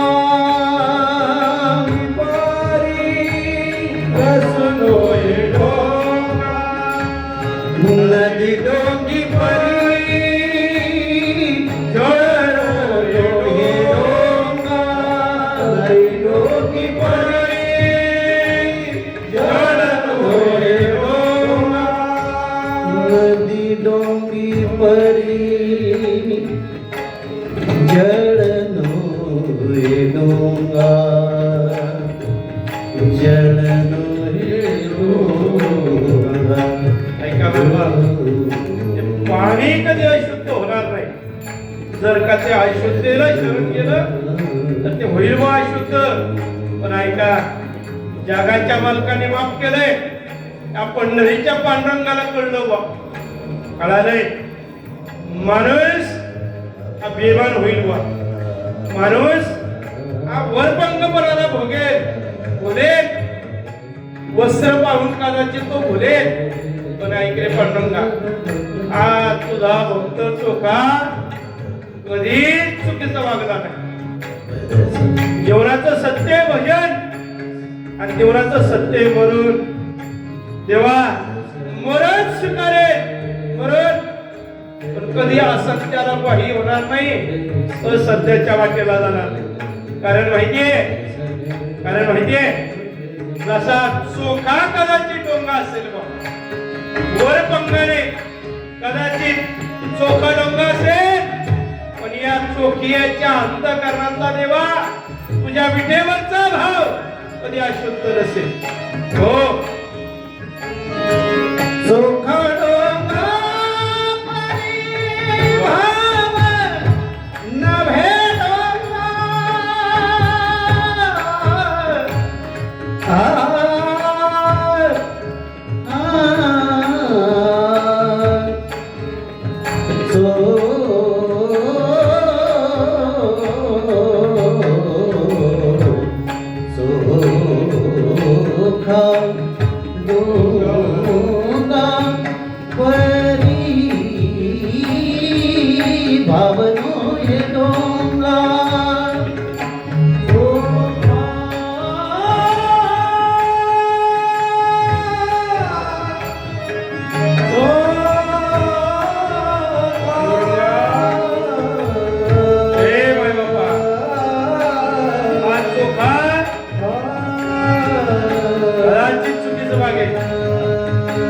माणसाचं शरीर कदाचित उलट्या मार्गाला चालेल, पण देवा हे पांडुरंगा या शरीरातला भाव मरेपर्यंत आणि मेल्यावर सुद्धा देवा तुझं उजेड करेल. शब्द आहे हे पांडुरंगा, जोपर्यंत हात चोखात जिवंत आहे तोपर्यंत भजन करत यात नवम नाही देवा. पण जर का मेलो ना मेलो तरी सुद्धा देवा हे माझं शरीर फक्त तुझंच भजन करेल. सोखा डोंगरी भावन भेदो काय भूललासी वरलिया रंगा काय भूललासी वरलिया रंगा वरलिया रंगा ऊस डोंग परी रस डोळे डोंगा ऊस डोंग परी रस डोळे डोंगा काय बोलदासी वरलिया रंगा काय बोलदासी वरलिया रंगा वरलिया रंगा ऊस डोंग परी रस डोळे डोंगा ऊस डोंग परी रस डोळे डोंगा ऊस डोंग परी रस डोळे डोंगा रस डोळे डोंगा भगवंता उठा उठा ओ विठोबा, आता उजेड पैसा हाला, सांभाळ आपले बाळे. अरे तू बापा विठ्ठला भगवंताच्या समोर उभे राहिले पण वाळवंटात ऐका निश्चय घेतला, वैवार धक्क्याचं झालं, कधी जीव जाईल याचा भरवसा नाही. पण ऐका आपल्या मातृभूमीला परत जाऊ. विचार मनात आला, देवाची आज्ञा घेतली, सांगितलं पांडुरंगाला जर का कधी वाटलं तर येईन पंढरीला. निरोप घेतला, सोयराईला सोबत घेतलं, कर्मवेळा सांगितलं मंगळवेळ्याला जायचं. निघाले, मंगळवेळ्याला गेले. गाव कसाच्या बाहेर जागा मिळाली, राहू लागले. राजा खूप विदारक, गाव कोसाचं काम निघालं मंगळवेढ्याच्या आणि मजूर कमी वाटू लागला. आता जे माणसं शेवडीतून रिटर्न झाली, अरे बाबा जे डेपोतून रिटर्न झाले त्यांना विचारावं. इंग्रज अधिकाऱ्यांनी फैमान काढलं, तळेगावकर, देवकर, चिंचोलीकर, जो ते सेलला मोकळा आला धरून. शेवडीला कामाला लागली लोक, दिवडीला कामाला लागली, डीएडीला कामाला लागली, धरून नेलेली माणसं. त्यांना काळाला हे जुलम आहे का. घरी 25 एकर जमीन आहे, आड बैल आहेत, स्वतःच्या बापाचा बैलगाडा आहे आणि कामाला लागायचे. पण काही इतकी तो नाही पडून आली, जे राहिली ती भाग्यवान बोल. फरमांनी घालं मंगळवेढ्यात, गावाची माणसं दिसतील ना धरून आणा, गाव कोसाच्या कामाला लावा. हे वयस्कर असतील ना जाग्या बसून दगडी फोडायला लावा, पण कामाला लावा. आदेश निघाला, गावाच्या बाहेर एका झाडाखाली म्हणजे चोखोबराय भजन करतायत आणि भजन करणाऱ्या चोखोबरायांना त्या शिपायांनी पाहिलं. हे बाबा भजन बंद कर. अहो माय बाप, अरे भजन बंद कर म्हणायला लागले म्हणून पंढरपूर सोडलं आणि मंगळवेढ्याला इथंही भजन बंद करायचं. हो राजाचा हुकुम आहे. काय हुकुम आहे? काय हुकुम आहे? काही नाही, गावातले लोक गोळा करा आणि गाव कोसाचं काम पूर्ण करा. येतो ना माय बाप, भजन का बंद करताय? ए तुझं भजन तू कर पण कामात चल. निघालं. 8 दिवस भरले, 9 दिवस भरले, 10व्या दिवशी काम चालू झालं. चोखोबारांचं मन राहिलं बा, भजन एका जागेवर किती वेळ करावं. त्या लोकांनी हाती भावडं दिलं, डोक्यावर माल घ्यायचा आणि ओतायला जायचं. गाव कसंच काम चालू राहील. काम करता करता आता पुढचं मला विचारून का बरं खिंत का पडली म्हणून आतापर्यंत काय काय पडलं त्याचा निकाल लागला नाही. लय समित्या झाली, लय चौकशी आयोग झाली. पडलं मात्र एवढं जगाने पाहिलं बा का पडलं याचं उत्तर आजपर्यंत मिळालं नाही. आणि मिळालं अशी अशापेक्षा नव्हतं कोणी येऊ. आणि मग गाव कोसाची भिंत ढासळली. गाव कोसाची भिंत 65 वर्षाचे चोकोवर आहे, डोक्यावर गंभीर घेतलेलं आणि त्या भिंतीत गाडले गेले. 80 लोक गाडली. काम चालू झालं, बचाव पथक आलं, उकरायला लागली. जसं गाव कोसाची भिंत पडली ना तसं माझ्या पांडुरंग परमात्म्याची झोप उडाली. चिंता तू झाला भगवंत, काम कुठला देवा, काय करा. झोपेना देव नामदेवरायांना निरोप पाठवला. ए नामा रावळा ते देवाला पाहिलं. नामदेवरायांना आश्चर्य वाटलं. साक्षात पंढरीचा पांडुरंग परमात्मा राज रडतोय. काय झालं देवा, काय झालं. ए नामा, ए नामा, मंगळवेळ धंदा का हो, काही नाही. गावकोसाचं काम होतं, भिंत पडली, 80 लोक त्याच्यात. तेव्हा उद्या सकाळ जातो. हे नामा उद्या सकाळ जातो नाही, आत्ता जा. का हो देवा, कितीतरी लोक मरतात, रोज जन्मतात, उपज येते, नास येते, नास येते, पुन्हा हे घटी काय मित्र जैसे. जगाची व्यवस्था तेव्हा तुम्ही लावू. उत्पत्ती, लय, प्रलय, अंत, पुन्हा निर्मिती, हे विश्वाचं चक्र देवा तुम्ही उभं केलंय. का हळहळ करताय. हे नामा 80 लोक मेली त्याच्यात. ऐक रे, त्याच्यात माझा चोख आहे. कोण आहे त्याच्यात? माझा चोखा आहे. आणि माझा चोखा असल्यामुळं नामा तुला झाला नाही. जा रे ना. नामदेवरायांच्या लक्षात आलं काय भगवंताची व्याकुळता आहे. नामदेवराय निघाले, रावळाच्या बाहेर आले आणि परत लक्षात आलं. धावत पळत देवाच्या समोर गेले. ए देवा, अरे कधी गावकोस पडलं रे. अरे 8 दिवस झाले लोक शब्द. अरे देवा कसं रे मी जाऊ तिथं. का रे. अरे जर मी तिथं गेलो ना, तिथं जर मी गेलो तर माझ्या चोख उभारायला कसा शोध रे देवा, कसा शोध, कसं शोधू सांग ना देवा. देव सांगतात नामदेवरायला, ए नामा तिथं जर गेला ना, तिथं जर गेला ना तर तिथं हस्ती सापडतील बघ, हाडं सापडतील, माणसं सापडणार नाही, कुणाची हाडं सापडतील. ते हाडं घे, विचार त्या हाडांना, ते आस्तिका सांगतील मी कोणाचे आहे. हे देवा, अरे एवढं प्रेम तुझं चोखोबारायला रे, मला कळतं रे, कळतंय तुला नाव, तुला चोखोबारांचा वियोग सहन होत नाही देवा, मला माहिती आहे. पण ऐक रे देवा, काय सांगते ते हाड मला. पांडुरंग परमात्मा सांगतोय, हे नामा जा, हाड घे, आस्तिका घे, खानाला लाव. अरे मृत्यूच्या नंतर सुद्धा माझ्या चोखोबरांचा हाड जर विठ्ठल बोललं नाही ना, सोडून दे, तर माझ्या चोख्याचं नाही रे, नाही चोख्याचं.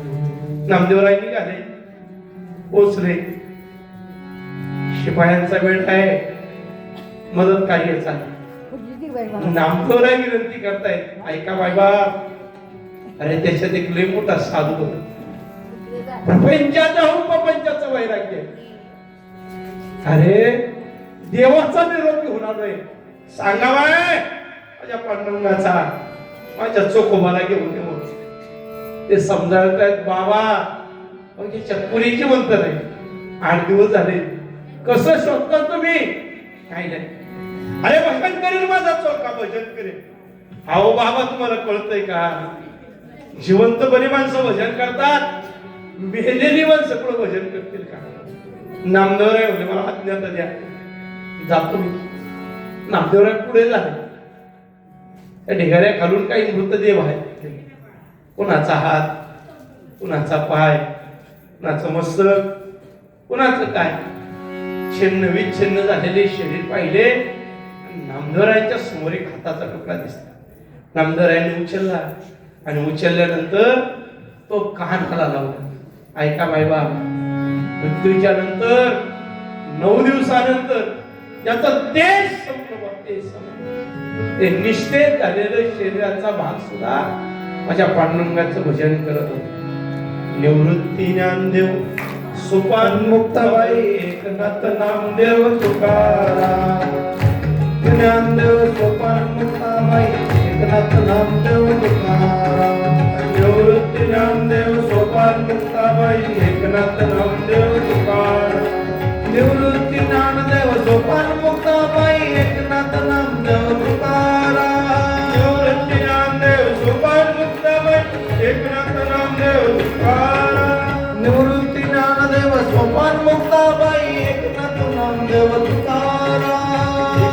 नामदेव तुकाराम. एकनाथ नामदेव तुकाराम. निवृत्ती ज्ञानदेव सोपान मुक्ताबाई एकनाथ नामदेव तुकाराम.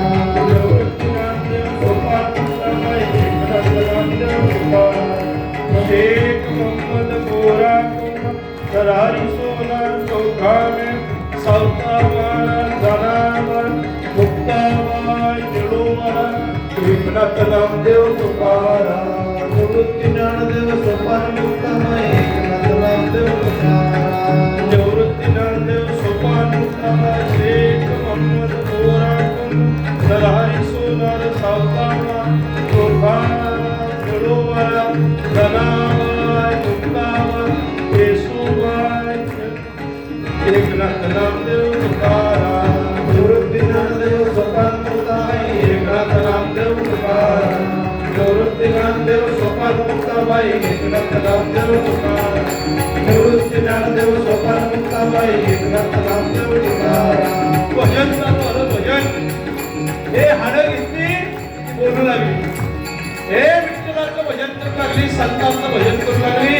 नामदेवरांना कुठलं वा अख्खा ढिगारा उघडला आणि छन्न विछन्न झालेलं शरीर समोर आलं. हे राजापर्यंत बातमी गेली. अरे 9 दिवसापूर्वी त्या ढिगाऱ्याखाली मेलेल्या पुण्यातून भजन होते. भजन कुणाचं? हे माझ्या पाटणगात. राजा धावत आला. राजाने पाहिलं नामदेवरायांच्या चरणावर लीन झाला. भक्ती आणि शक्ती एकत्र आली आणि शक्तीने मिरवणूक निघाली. पुढे टाळकरी भजन करणारे मध्ये नामदेवराय माझ्या संतांच्या खांद्यावर माझ्या चोकोवर आहे. भजन करत दिंडी निघाली. मंगळवेढ्यावरून माझ्या पांडुरंगाने भगवंत विठेवरून खाली उतरला. ठरलं बुवा अंतविधी करायचा या चंद्रभागीच्या तटात. वाळवंटामध्ये कर्ममेळा लढतोय बुवा. आजपासून माझा बाप मला दिसला. जगाच्या पटलावर ऐका बाय बाप, जोपर्यंत आई बाप येत ना तोपर्यंत या जीवनाचा आनंद व्यक्त करायला शिकवले. ज्या दिवशी पाठीवरून बापाचा हात केला ना जीवनाचा कितीही मोठा आनंद म्हणू द्या नाही बो तो व्यक्त करणारा परमात्मा जीवनातून निघून गेला. यांच्या जीवनात आज बाप नाही ना त्यांना विचारावा. जगाने डोक्यावर घेतल्यानंतर त्या डोक्यावर बसल्यानंतर सुद्धा अपेक्षा राहते ना त्याचं नाव आहे बाप. त्याचं नाव धर्ममेळा म्हणतोय स्वैरा बाहेर येते. हे रडताना कंठ गाठून आला. जगाचा बाप रडतोय. वाळवंटात ताटी झाली. गावोगावचे संत आले, जनलोक आले. चंदनाची लाकडं तयार झाली. चितारतली गेली. चोखोबारांना वाजत जात होता. नामदेवरायांनी समोर सारथ्य केलं. जगाच्या बापाने सांगावं नामदेवा नाही रे हा सामान्य नाही. याचा अंतविधीचा सोहळा इथं होणार. चला भगवंत सामोरा झाला. तुकोबारांना घेतलं आणि पंढरीच्या पांडुरंगाने आपल्या रावळाच्या बाहेर जागा दिली. ऐका, जिवंतपणे त्या मंदिराकडे पाहण्याची इच्छा असून सुद्धा त्या पांडुरंगाला भेटावं याकरता सर्वस्व मनाला लावून सुद्धा समाज व्यवस्थेने, वर्ग व्यवस्थेने, जाती व्यवस्थेने त्या मंदिराच्या दारात पाऊल ठेवून दिलं नाही ना, तिथंच पांडुरंगाने जागा द्यावी. तिथंच पांडुरंगाने तुकोबारांना समाधी दिली, पण कुठं? मंगळवेढ्याला नाही, मेहुण राजाला नाही, माझ्या पांडुरंगाच्या रावळाच्या समोर आजही मी दर्शनाला जातो. ऐका, भक्तीतले दोन चिरे, भक्तीतले दोन चिरे. पांडुरंगाचं दर्शन केलं ना, दर्शन होत नाही, पण अवघ्या विश्वाला माझ्या तुकोबारांनी संदेश दिला, विष्णुमय जग वैष्णवाचा धर्म, अमंगळतेचा विश्वाचा संदेश देणाऱ्या तुकोबारांचा बहुमान माझ्या पांडुरंगाने केला. स्वतःच्या चरणाच्या समोर माझ्या चोखियाला जागा दिली. हे जीवन सफल झालं, सफल झालं जीवन. भगवंताने मुठपाठी द्यावी, भगवंताने मुठपाठी द्यावी. एका महाराजच्या परिवारात जन्माला आले, याचे हेर म्हणून जगवलेले, पण आज विश्वाला 21 तप, 21 युग त्या भगवंताने संदेश दिला ना, त्याच्या काळात माझ्या तुकोबारांना सामावून घेतलं गेलं. यापेक्षा भक्तीचं सर्वोच्च स्थान जीवनामध्ये मायबापू नाही, पण भक्ती करताना निर्मळ मनाने करावी. हा संदेश खऱ्या अर्थानं आपण श्री विठ्ठल मंदिर संस्थानच्या माध्यमातून गेली 6 दिवस आयोजित केलेल्या या संत चरित्र कथेतून आपण जगाच्या समोर व्यक्त केला. मी भाग्यवान माणसं आहोत. का माहिती आहे, पहिल्यांदा ज्यावेळेस मला ही माणसं भेटली बा, ही सगळीच मंडळी बा, येतील भाई आहेत, जगताप महाराज आहेत, पांडेबाबा आहेत, त्यांचे सगळे सहकारी तारा आहेत, गायकवाड दादा आहेत, सगळे वेलकर आहेत, सगळे मंडळी. त्यांची एक इच्छा होती, देवकर आहात ना तर कथा करेल बा, पण कुणाची करावी? मी देवकर आहे बा, काय करू? शेवट ठरलं बा, तुकोबाराय, सेना महाराज, संताजी महाराज. खरं सांगू, माझ्या जीवनातला प्रसंग मला धन्य झाल्यासारखा वाटतो. का सांगू? आपल्या लेकरांना ज्या दिवशी आई आपलं म्हणते ना, त्या दिवशी त्या प्राणाला मोठा आनंद असतो. हो, खूप माझ्या जीवनातला सगळ्यात प्रमुख क्षण का सांगू? ज्या इच्छा माणसांनी व्यक्त केल्या ना, त्या पांडुरंगाने खरंच साक्षी लागली. मी पहिल्यांदा ज्या दिवशी या मंदिरात आलो ना, त्या दिवशी मला असं वाटलं माझ्या तुकोबारांनी मला समोरून घेतलं. तुकोबारांनी तो बोर्ड वाचला ना बाहेरचा, या जागेवर जगतून तुकोबारांनी कीर्तन केलं. कधीतरी इच्छा व्यक्त केली होती की त्या भूमीमध्ये माझ्या तुकोबारांबरोबर माझे संत मला मांडावे. कृत्य झालो, इच्छा केली ते पाहून. हो, पुण्य फळले बहुता दिवसा, भाग्य उदयासाठी मग सर्वांपुढे खऱ्या अर्थानं जीवनाचं भाग्य उदयाला आलं. मला हा प्रमुख क्षण तुमच्या समोर म्हणता आला. यामध्ये तुमच्याही खांद्याला खांदा लावून तळेगाव नगरीतली मी गेली 6 दिवस झालं पाहतो. भक्तीबरोबर शक्ती सुद्धा काम करते. नवनिर्मित असणारे सर्व नगरसेवक मंडळी, प्रत्यक्ष सेवा सहकारी करणारी मंडळी, ऐका, असे सोहळे घडत असताना खरंच मोठे अंत करणारे दान करत का करत सांगू तुम्हाला. 1 दिल्याने 10 देण्याची जबाबदारी भगवंताची. चांगल्या कार्याला, धर्माच्या कार्याला कधी मदत करताना हाताकरता घेऊ नका. 500 दिले, 1000 देण्याची जबाबदारी. आणि तसे नाही मिळाले तर लाडके भाऊ तुमच्या पाठीमागे आहेत बुवा, दर महिन्याला देत जातील. माऊली महाराज आहे की नाही जाऊ दे म्हणून सर्वांच्या चरणारविंद होतो. या 6 दिवसाच्या कालखंडामध्ये खऱ्या अर्थाने या कथेला शब्द रूपामध्ये, स्वर संगीतामध्ये गुमण्याचं काम ज्यांच्या स्वरांनी केलं खरंच आपला मावळ तालुका धन्य आहे.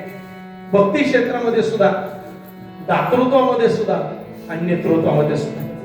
काय माहिती आहे, आज गणेश महाराज मोहिते असतील, त्यांचे सुपुत्र ओंकार दादा असतील, त्यांचे सर्व सहकारी विशेषताना प्रदीप महाराज पुढेकर असतील, कोकाडे महाराज असतील, ही सगळे मंडळी तन मन धनरूपाने सेवा सहकार्यामध्ये सहभागी झाली. तुमच्या जीवनाला संतांचा आनंद मिळावा म्हणून सर्वस्व झोपून खऱ्या अर्थानं 6 दिवसापर्यंत तुमच्या हृदयापर्यंत पोहोचण्याचं काम खऱ्या अर्थानं त्यांनी केलं. त्यांनाही धन्यवाद देतो.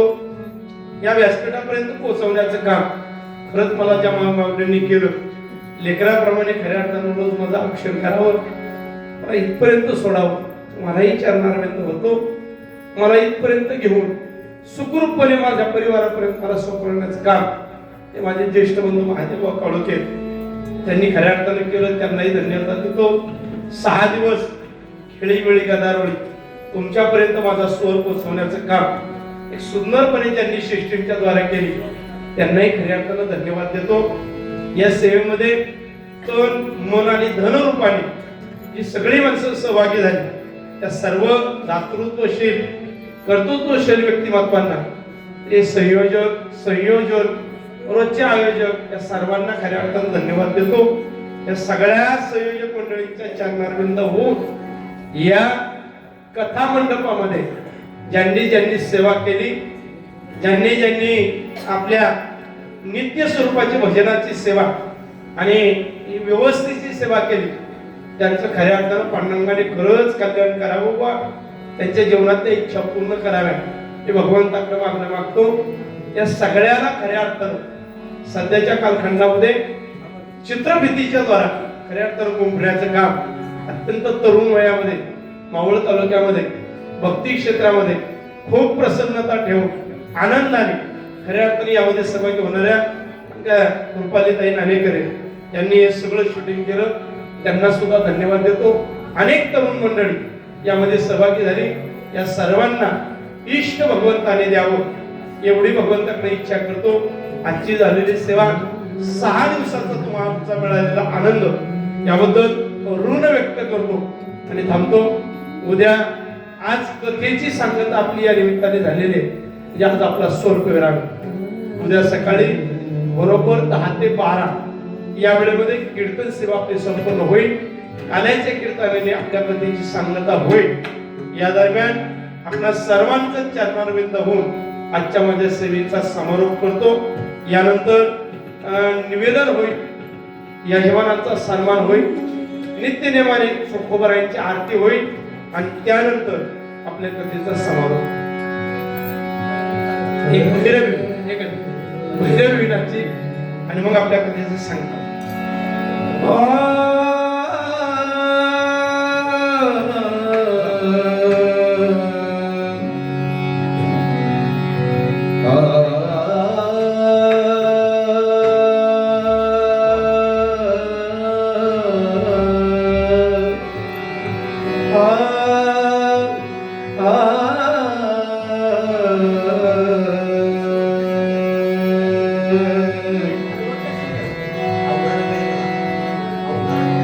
अवघा रंग